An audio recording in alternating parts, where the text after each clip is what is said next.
जी, अस्सलाम वालेकुम। ये कंटिन्यूशन है ओल्ड लेक्चर की। किसी वजह से ब्रेक हो गया था, इस वजह से मैं दोबारा कंटिन्यू कर रहा हूँ। तो हम बात कर रहे थे सर्च मैनेजमेंट की। तो ये कंटेंट बेस्ड सर्च होती है, पैरामीट्रिक सर्च होती है, role and rule based search होती है। तो बेसिकली कंटेंट बेस्ड सर्च, जो भी आप कंटेंट पसंद करते हो सर्च करना। फिर पैरामीट्रिक सर्च होती है कि आप पैरामीटर्स के हवाले से फिल्टर लगा देते हो। Role and rule based search means कि आपको रूल्स कोई प्रोवाइड कर दिए जाते हैं, उसके बेस में आपको उसकी सर्च होती है। ठीक है, यहाँ पे based on your previous history, जो भी आपने किया होता है, जो भी आपने पहले से सर्च की होती है, उसी के रिलेटेड फिर आपको नेक्स्ट आइटम्स भी दिखाई जाती हैं। जैसे कि अगर मोबाइल किया तो मोबाइल एसेसरीज भी दिखाएंगे, ताकि आपको मोबाइल एसेसरीज की भी जरूरत पड़ सकती है। ठीक है, अगर आपने व्हीकल्स यूज किए हैं, बाइक्स यूज किए हैं, तो आपको डिफरेंट बाइक्स और भी दिखाए जाएंगे, उनके स्पेयर पार्ट्स के बारे में बताया जाएगा वगैरह वगैरह। तो ये अगर कोई ऐड है ऐसा, तो वो भी आपको दिखा दिया जाएगा। यानी इसे रूल बेस्ड भी कह सकते हैं, जो कि आपके प्रीवियस पास्ट हिस्ट्री को देखते हुए आगे नेक्स्ट काम करते हैं। आपके लाइक डिसलाइक के थ्रू। फिर content management, dynamic content generation and data repository. क्या होता है? आपकी कंटेंट मैनेजमेंट होती है। कंटेंट मैनेजमेंट में क्या होता है कि जो भी चीजें आपको अपनी वेबसाइट पर नजर आ रही है, उसे कंटेंट कहते हैं। ठीक है, और ये डायनेमिक कंटेंट जनरेशन होती है। डायनेमिक में होता है कि आप चीजों को चेंज कर सकते हो। ये नहीं कि स्टैटिकली आपने एक बार लिख लिया और उसके बाद आपको चेंज करने के लिए दोबारा से रीवर्क करना पड़ेगा, ऐसा नहीं है।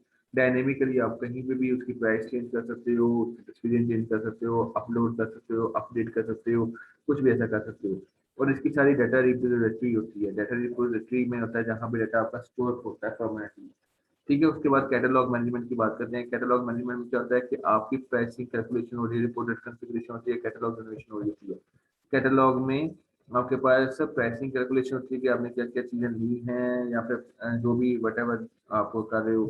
प्रोडक्ट कॉन्फ़िगरेशन में आप प्रोडक्ट को कॉन्फ़िगर करते हो, और कैटलॉग जनरेशन, उसके बाद आपकी कैटलॉग जनरेशन होती है।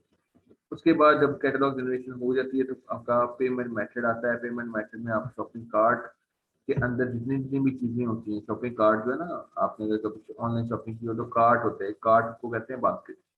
तो उस बास्केट के अंदर आप चीजें डालते जाते हो, डालते जाते हो, डालते जाते हो। तो वो जितनी भी शॉपिंग आपने की है, वो अब उस कार्ट से निकाल कर आपको बिल बनाया जाता है। और फिर पेमेंट मेथड जो है वो सपोर्ट किया जाता है। वो डिफरेंट सपोर्ट हो सकते हैं, मैंने दो तीन बार कर किया है कि कौन कौन सा। फिर पेमेंट वेरिफिकेशन होती है कि हाँ भाई, चेक किया जाता है कि पेमेंट वेरिफिकेशन है कि नहीं। अब ये देखिए, ये जो लाइंस आपको नजर आ रही है ना, ये सारी एक दूसरे से लिंक कर रही है। यानी ये जो चीज है, आपके प्रोफाइलिंग जो है वो कैटलॉगिंग से आ रही है। खैर, इस टाइप पे मैं एट द एंड रखता हूँ और फिर लिंक करके दिखाते हैं।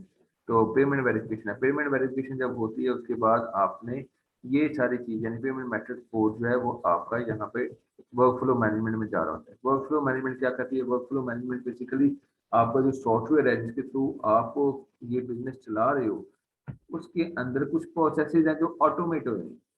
ठीक है, कि जब यूजर जो है वो ये काम करेगा, शॉपिंग कर लेगा, तो फिर हमने उसको कार्ट में ऐड करवाना है, फिर शॉपिंग, फिर पेमेंट मेथड देने हैं, फिर वेरिफिकेशन करनी है वगैरह वगैरह। ये सारी चीजें ऑटोमेटिक है, ऑटोमेटेड हुई है। ठीक है, बाइंग प्रोसेस जो है ऑटोमेटेड। फिर डाटा डॉक्यूमेंट मैनेजमेंट है, रूल और role based content to routing है।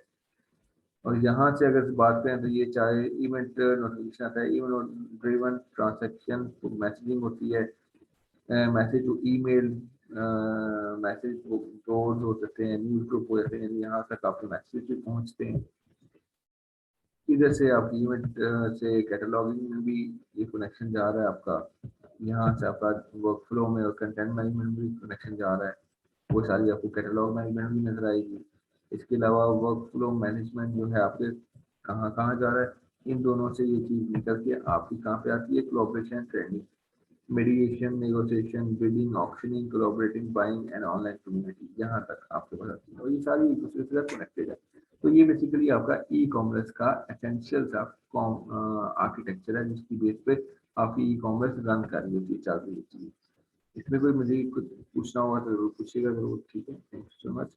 नेक्स्ट आगे बात करते हैं। Next slide, access control and security. अब ये क्या कर रहा है? बेसिकली इन सारी चीज़ों को डिटेल में बताने की कोशिश करेगा। ठीक है, कि कौन कौन सी चीज़ें, अगर कोई चीज़ में से रह भी गई है तो हम उसको भी कवर अप कर लेंगे इंशाल्लाह। ठीक है, तो ये सारी डिटेल जो है बेसिक आर्किटेक्चर की, वो हम देखने जा रहे हैं अभी।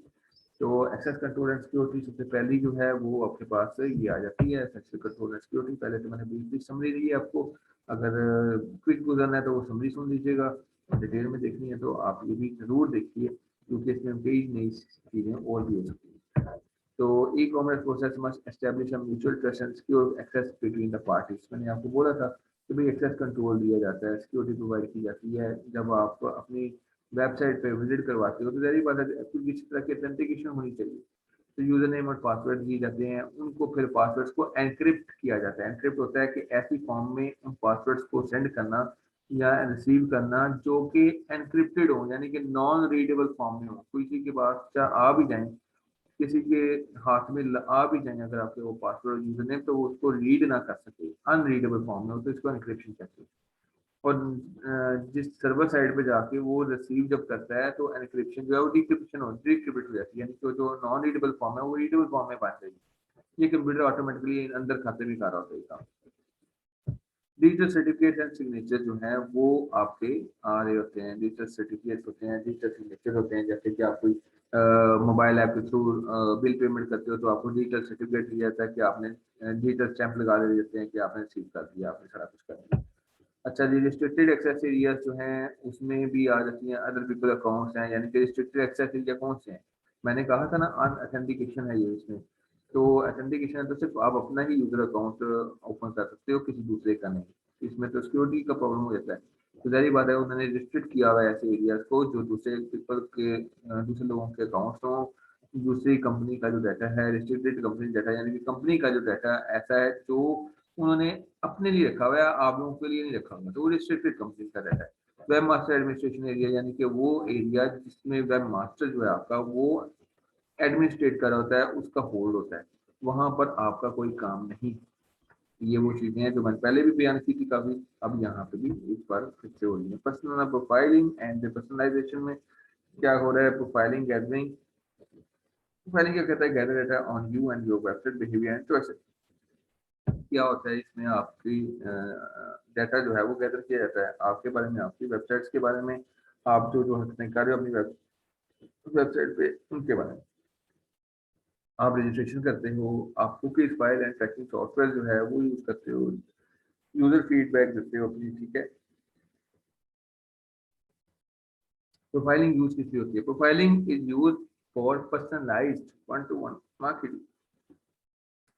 बेसिकली अगर आप वो चीज यूज करते हो, किसी को प्रोडक्ट परचेज किया आपने, तो उनके नजर में आ जाते हो कि ये बंदा जो है इसने हमसे ये चीज परचेज किया, तो नेक्स्ट टाइम हमें डायरेक्ट मार्केटिंग भी करनी पड़ सकती है। यानी कि अगर एक बंदे ने मोबाइल खरीदा है तो मुझे नेक्स्ट टाइम जितने मोबाइल मार्केट में आएंगे तो मुझे इसको इन्फॉर्म करना चाहिए वाया एसएमएस और ईमेल, या फिर इनके जो यूजर हैं उसके इनबॉक्स में चला जाए कि भाई ये नया मोबाइल आया है, ये चेक कर दो।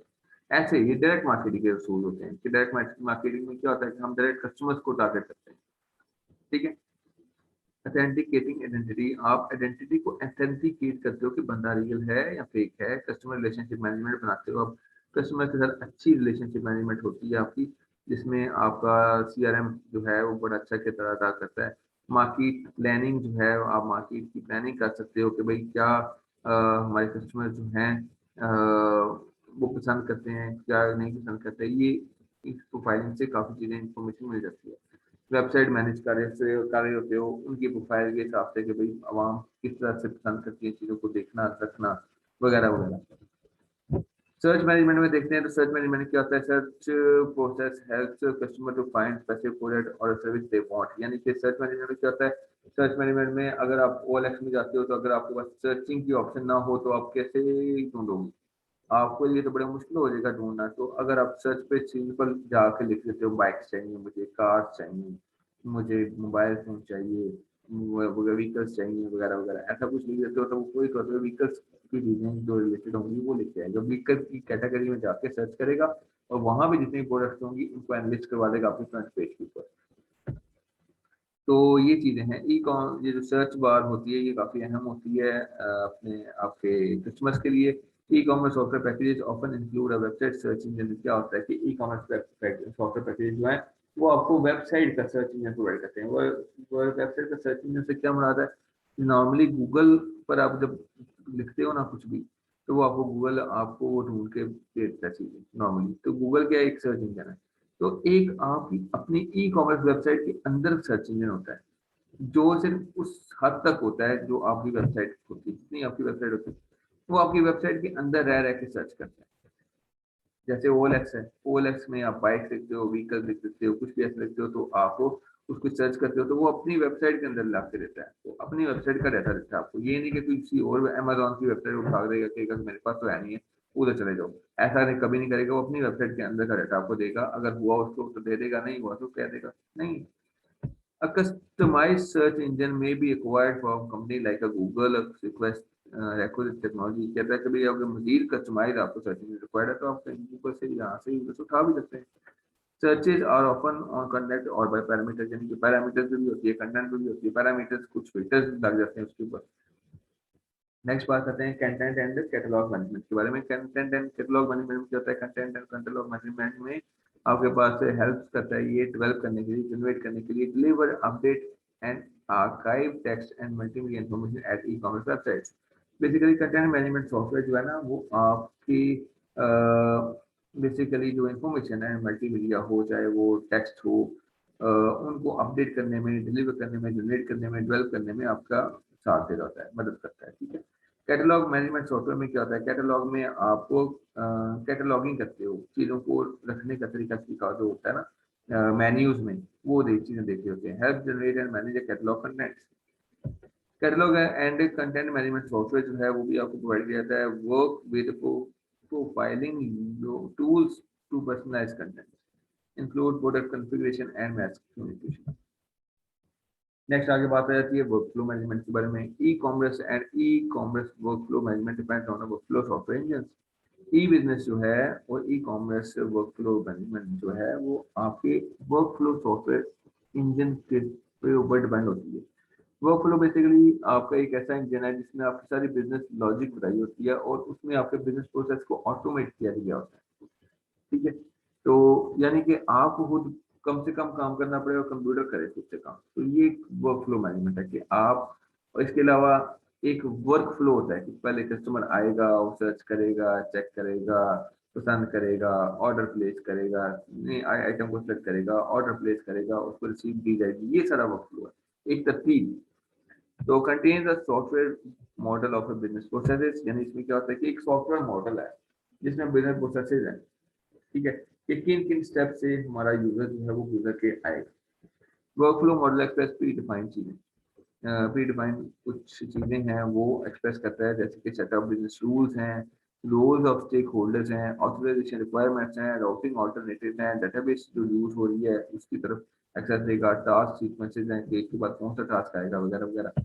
अब ये एक एग्जांपल है वर्कफ्लो मैनेजमेंट, इसमें क्या MS मार्केट है, एम्प्लॉय इंटरनेट प्रोक्योरमेंट। ठीक है। अब यहाँ पे क्या हो रहा है कि ये सबसे पहले सप्लायर्स को सर्च करता है फर्स्ट स्टेप में, फिर उसके बाद सप्लायर्स, यानी ये एक आपके पास ना कैटलॉगिंग समझ में ये आई है। तो इसमें मल्टी सप्लायर्स कैटलॉग है, कैपरेट कैटलॉग है, ऑर्डर फॉर्म है, अवेलेबिलिटी है, ऑर्डर एंट्री है। तो ये सारी कैटलॉगिंग है। सबसे पहले क्या होता है, ब्राउजर जो है वो सप्लायर्स को फाइंड आउट करने की कोशिश करता है। उसके बाद क्या होता है, सप्लायर मिलता है तो उसकी प्रोडक्ट की दिखा दी जाती है कि फाइंड प्रोडक्ट, बताओ भाई क्या चाहिए। फिर उसके बाद जो प्रोडक्ट्स हैं उनमें से आप सिलेक्ट करते हो और ऑर्डर आइटम करते हो। उन ऑर्डर्स को, जो भी प्रोडक्ट्स आपको दिखाई थी उनमें से आप ऑर्डर करते हो, तो वो ऑर्डर फॉर्म आपको दिखा दिया जाता है कि लो जी। अब कॉर्पोरेट कैटलॉग क्या करता है, वो आपको ऑर्डर्स, ये प्रोडक्ट्स देता है। तीसरे नंबर पे ये क्या होता है, ऑर्डर आइटम। आप ऑर्डर आइटम दे देते हो, ऑर्डर फॉर्म आपको मिलता है और उस पर आप ऑर्डर फॉर्म के ऊपर आप ऑर्डर देते हो। ठीक है, कि कितना चाहिए आपको। फिर उसके बाद उसकी अवेलेबिलिटी देखते हैं कि भाई अवेलेबिलिटी भी है इतनी कि नहीं। जब फर्ज करें 10 चीजें हैं तो आपने 200 मांग ली है, तो ऐसा भी है कि नहीं, यहाँ स्टॉक में मौजूद है कि नहीं, अवेलेबिलिटी है तो ठीक है, डाटा एंटर हो जाता है आपका। ठीक है, और फिर ऑर्डर एंट्री होती है। फिर नेक्स्ट आगे चला जाता है यहाँ पे catalogue and content management and workflow management. इसमें क्या होता है, ऑर्डर एंट्री होती है, आपके पास अप्रूवल होती है, वर्कफ्लो के पास आती है, परचेज ऑर्डर वर्कफ्लो होता है आपके पास, यानी कि ये डाटा आपका ट्रांसमिट हो रहा है और प्रोसेस हो रहा है इस जगह पे। ठीक है। और यहाँ पे सप्लायर्स में क्या हो रहा है कि जब आप सप्लायर फाइंड आउट करते हो तो पीछे सप्लायर की लिस्ट जो है वो फाइंड आउट करके आपको दी जाती है। नेक्स्ट आगे 7वें नंबर पे क्या होता है, आपके जो फुलफिलमेंट है, शिपिंग है, अकाउंटिंग है, मैसेजिंग है, वो सारा कुछ कर देते हैं। यानी कि जब आप ट्रांसमिट करें तो ऑर्डर को, फिर डाटा प्रोसेस होता है। किसके थ्रू होता है? ये आपके वर्क फ्लो के थ्रू होता है। Approval work flow, purchase order work flow, इनके थ्रू आपका ये सारा फुलफिलमेंट हो रही होती है। उसके बाद आप ऑर्डर कंप्लीट जब होता है आपका, तो उसमें आपकी शिपिंग डिटेल्स ले रही होती है, अकाउंटिंग डिटेल्स ले रहा होता है और मैसेजिंग कर देता है कि लो जी, आपने देखा होगा कि शिपिंग में आपके डिटेल्स देते हैं, अकाउंटिंग में आपको बता देते हैं कि ये आपके बिल बना है, और मैसेजिंग में आपको बताता है कि भाई ये जो आपका ऑर्डर जो है वो रिसीव हो गया और अब इतने दिनों में आपको मिल जाएगा। ठीक है। उसके बाद event notification.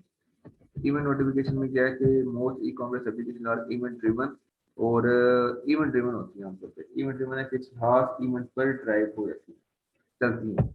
Respond to such things as a customer first website visit and payment, यानी कि ये कभी कभी उन चीज़ों पर भी करती हैं कि कस्टमर पहली बार हमारे वेबसाइट पर जब आया और उसने जो पेमेंट दी तो वो हमारा जेन्युइन है, उसको ग्रीटिंग दे सकते हैं, हम उसको वेलकम कर सकते हैं वगैरह वगैरह।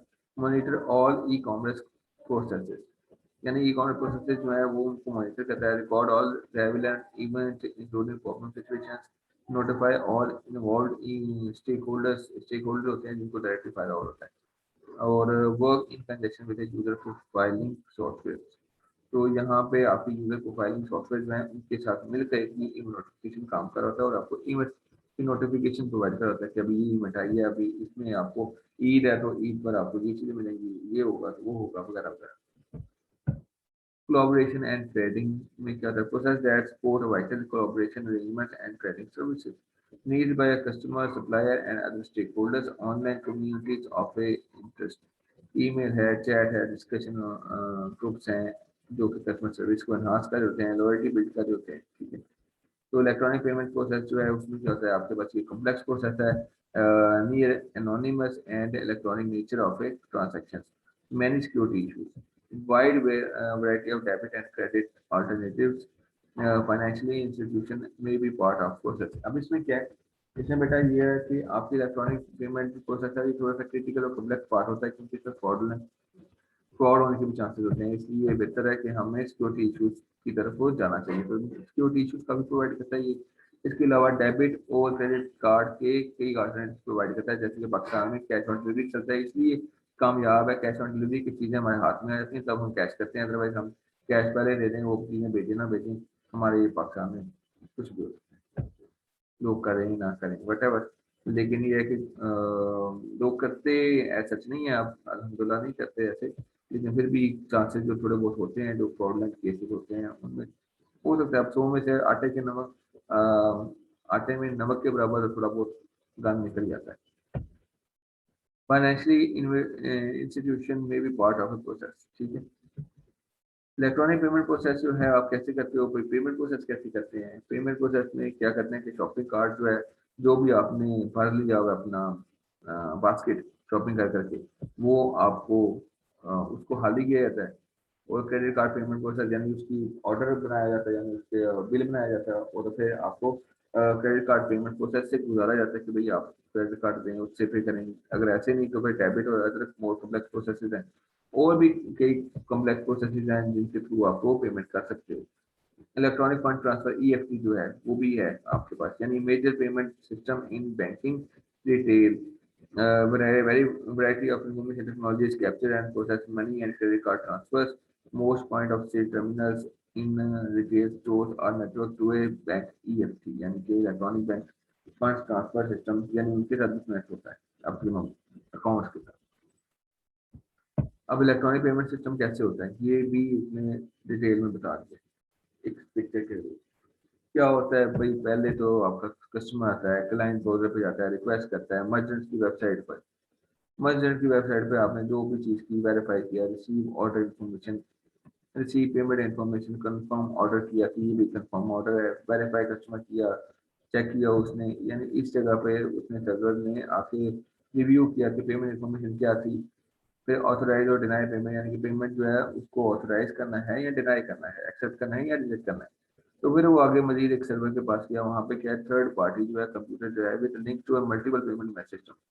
अब एक और, जब यहाँ पे आप पेमेंट सिस्टम करते हो ना, तो एक सर्वर के पास आती है, वो जो है वो थर्ड पार्टी कंप्यूटर होता है जो कि मल्टीपल पेमेंट सिस्टम के साथ बिलोंग करता है, जैसे कि क्रेडिट कार्ड है, बैंक अकाउंट है, ऑनलाइन बाइंग है, ई बिल पेमेंट है, कैश जो इलेक्ट्रॉनिक कैश है, तो इन सब के साथ वो डील कर रहे होते हैं।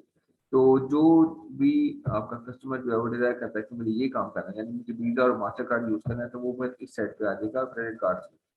अगर वो कहता है बैंक अकाउंट में डेबिट कार्ड मुझे यूज करनी है या ऑनलाइन बैंकिंग के थ्रू मुझे पेमेंट करनी है, तो वो बैंक अकाउंट में आ जाएगा। पे ब्लो, वन क्लिक चार्ज या आगे जितने भी ये चेक फ्री एंड पे ट्रस्ट, बिल पेमेंट्स एंड पे पॉल वगैरह, ये सारे इलेक्ट्रॉनिक कैशेज हैं, जहाँ पर भी आप इनको यूज कर सकते हो अपनी पेमेंट के लिए। ठीक है। पेमेंट, इलेक्ट्रॉनिक पेमेंट को स्टोर कैसे करना है? Network sniffer easily recognise credit card format. Network sniffer जो होते हैं ना, ये बेसिकली मैंने आपको लास्ट लेक्चर में स्निफर्स के बारे में बताया। ये हैकर्स ही हैं जो कि क्रेडिट कार्ड की फॉर्मेट्स को अच्छी तरह से पहचानते हैं, रिकॉग्नाइज कर देते हैं। इसलिए हमें क्या करना है, encrypt data between computer, customer and merchant. Merchant और कस्टमर के बीच में, जब कस्टमर से मर्चेंट के कंप्यूटर में डाटा जाए, यानी यहाँ से जब यहाँ पे जाए तो यहाँ से डाटा एनक्रिप्ट होकर निकले, इसी कंप्यूटर से डाटा एनक्रिप्ट होकर निकले। एनक्रिप्ट क्या होता है? ऐसी फॉर्म जो नॉन रीडेबल हो, आपको पता ही ना चल सके कि क्या है बीच में। क्रेडिट कार्ड था, नाम था, एड्रेस था, क्या था, कुछ नहीं पता चलता। वो इधर क्लाइंट से ब्राउजर से मर्चेंट तक जाए और यहाँ पे आके डिक्रिप्ट हो जाए। और ये समझे, सिर्फ यही समझ सकते हैं। जैसे कि बच्चे जो है ना, दो आपस में बातें कर रहे होते हैं तो वो अपनी जुबान आपस में समझते हैं, हमें नहीं पता चलता क्या बोल रहे हैं क्या नहीं, स्वाय ऑब्जर्वेशन करने के। तो इसी तरह से ये भी आपस में अपनी जुबान में बात करें, एनक्रिप्शन कहेंगे उसे और डिक्रिप्शन कहेंगे। तो encryption data between a customer and financial institution, क्या होता है कि डाटा एनक्रिप्ट होता है between a customer and financial institution, but एक सेंसिटिव इन्फॉर्मेशन ऑफलाइन, यानी कि जो सेंसिटिव इन्फॉर्मेशन है उसको ऑफलाइन रखते हैं, ऑनलाइन ही लेके आते हैं, यानी ऑनलाइन करते ही नहीं है उसको, क्योंकि ये सिक्योरिटी इश्यूज होते हैं बहुत ज़्यादा। अब इसमें क्या है, आपके पास शॉर्ट टर्म स्ट्रेटजीज हैं, लॉन्ग टर्म स्ट्रेटजीज हैं, इसके अलावा ई कॉमर्स सक्सेस फैक्टर्स हैं। तो आज का लेक्चर हम यहाँ तक लेते हैं, इलेक्ट्रॉनिक पेमेंट को एग्जाम्पल तक। ठीक है। तो आज हमने क्या क्या चीज़ें देखी हैं आज के लेक्चर में? आज के लेक्चर में हमने इस सारे आर्किटेक्चर को डिटेल में देखा। ठीक है। इस सारे आर्किटेक्चर को हमने डिटेल में भी देख लिया है। इसके अलावा हमने कैटेगरीज पढ़ी है ई कॉमर्स की, हमने ई कॉमर्स टेक्नोलॉजीज को समझने की कोशिश की है कि किस तरह से एक्चुअली में वर्क कर रहा है। इसके बाद हमने स्कोप देखा ई कॉमर्स का, हमने इंट्रोडक्शन देखा है, स्कोप देखा है उसका कि भाई किस तरह से सेलिंग प्रोसेस कैसे होगा, बाइंग प्रोसेस किस तरह से होगा। इसके अलावा हमने इलेक्ट्रॉनिक टेक्नोलॉजीज देखी हैं कि इलेक्ट्रॉनिक टेक्नोलॉजीज कौन कौन सी हैं, कैसी हैं, और कौन कौन सी टेक्नोलॉजीज यूज हो रही हैं ई कॉमर्स के अंदर।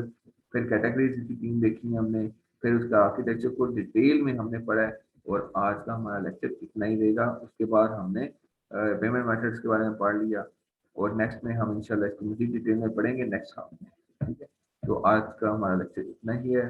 उम्मीद करता हूँ आपको समझ आ गई होगी। अगर नहीं समझ आई तो पूछ लीजिए, कमेंट्स कीजिए, प्लीज कमेंट्स किया करें, क्वेश्चन आंसर किया करें, ताकि इससे नॉलेज भी इंक्रीज होता है, आपका नॉलेज भी इंक्रीज होगा और मेरा भी नॉलेज इंक्रीज होगा, और मुझे भी मजा आएगा पढ़ाने में आपको। ठीक है। Thank you so much. Allah Hafiz.